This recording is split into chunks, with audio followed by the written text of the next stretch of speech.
ముఖ్యమంత్రి గారు లోకేష్ గారు ఉన్న చోట 21 క్వశ్చన్లు తప్పు రావడం ఏంటి? లోకేష్ గారు స్టాన్ఫోర్డ్ లో చదివొచ్చారు, ఎంత పగడబందీగా ఎగ్జామ్ నిర్వహించాలో తెలిసిన వాళ్ళు. అలాంటి వ్యక్తి విద్యాశాఖ మంత్రిగా ఉన్న చోట 21 ప్రశ్నలు తప్పులుగా రావడం, ఆప్షన్స్ 4 కరెక్ట్ గా అవడం, ఇది చాలా దారుణంగా ఉంది. ఇది ఇప్పుడు వీటికి మార్క్స్ ఏమైనా ఇచ్చారండి? ఈ 21 ప్రశ్నలకు ఏమైనా మార్క్స్ ఇచ్చారా?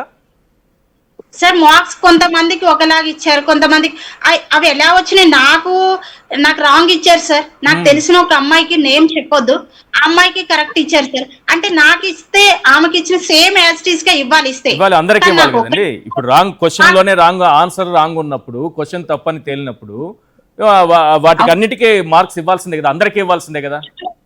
ఇవ్వలే సార్. 3.5 మార్క్స్ నాకు యాడ్ అయితే వాళ్ళకి 7.5 మార్క్స్ యాడ్ అయినాయి సార్.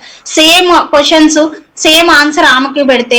నాకు క్యాస్ట్ కూడా పెట్టొద్దు బయట, బట్ నేను అవన్నీ ముందుకు చెప్పాలనుకోవట్లేదు.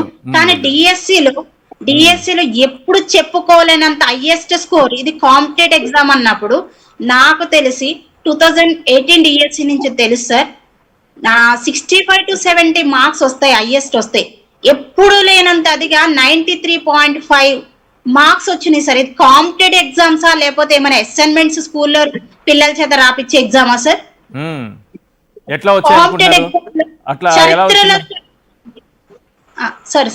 చరిత్రలో ఇటువంటి దగా మెగా డిఎస్సి అనేది ఇంకెప్పుడు కూడా ఇది జరగకూడదు. మాకు జగన్మోహన్ రెడ్డి గారు మాకు సహాయం చేస్తారని చాలా ఆశపడుతున్నాము.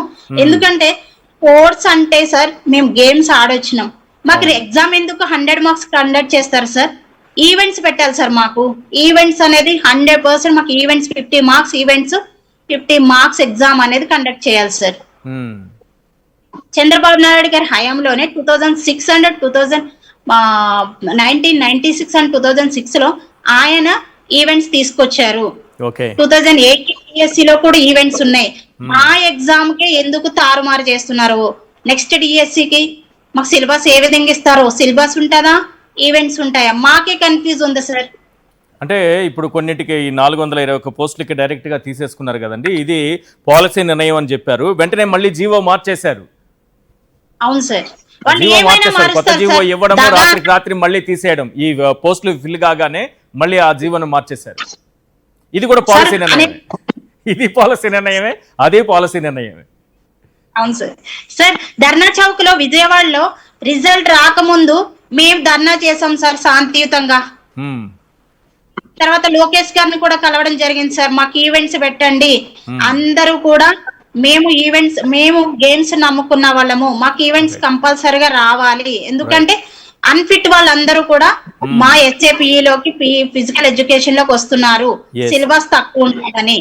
కాబట్టి మీరు ఈవెంట్స్ కండక్ట్ చేస్తే మా గ్రూప్ లోకి ఎవరు వెళ్ళరు. మేము వేరే డిఎడ్ బిఎడ్ చేయాలనుకోం సార్, మేము గేమ్స్ నమ్ముకున్న వాళ్ళం కాబట్టి మేము ఇందులోనే ఉంటాం, మేము వేరే దాంట్లోకి వెళ్ళాం.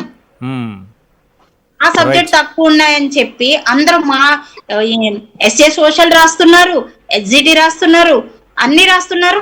ఈవెన్ బీపీడీ సర్టిఫికెట్లు పక్క రాష్ట్రాలకు వెళ్ళి కొనుక్కొని తెచ్చుకుని కూడా ఎగ్జామ్ రాస్తున్నారు సార్. మేము అలా గేమ్స్ నమ్ముకున్నాం కాబట్టి మాకు ఈవెంట్స్ కూడా 100% కావాలి సార్. ఈవెంట్స్ పెడితే కూడా మాలోకి ఎవరు రారు. ఈ పర్సెంటేజ్ అనేది సర్టిఫికేట్ పర్సెంటేజ్ అనేది గుర్తించాలి, కానీ డైరెక్ట్ గా జాబ్ ఇవ్వద్దు. పర్సెంటేజ్ ఇవ్వండి, 3% 1% మార్క్స్ యాడ్ చేయండి, అంతవరకే. గానీ మా దాంట్లో వేరే వాళ్ళు రాకుండా చూడండి సార్. ఇంకొకటి సార్, చెప్పండి. 1:1 నిష్పత్తిలో తీసుకొచ్చారు. తీసుకొచ్చి వాళ్ళు క్వాలిఫైడ్ కాకపోయినా కూడా వాళ్ళకి జాబ్ ఇచ్చేసారు ఏదో విధంగా. ఎందుకంటే తెలుసు సార్ బయట దగా జరిగింది. 1:1 లో కూడా అన్యాయం జరిగింది కదా, దాంట్లో కూడా సర్టిఫికేట్ వెరిఫికేషన్ అయిన తర్వాత లేదని చెప్పారు. అవును సార్, ఇది 1:3 సర్టిఫికేట్ వెరిఫికేషన్ జరిగితే 1:1 లో ఫస్ట్ అతనికి అర్హత లేకపోతే సెకండ్ అతను పిలవాలి. అవును, అతను కూడా లేదంటే థర్డ్ పర్సన్ పిలవాలి. అంతేగాని 1:1 పిలిచి జాబ్ ఎట్లా ఒకట్లా ఇచ్చేసి చేతులు మార్చుకున్నారు సార్. ఇది అంతేనా? ఏంటంటే రైట్, ఎస్ మేడం.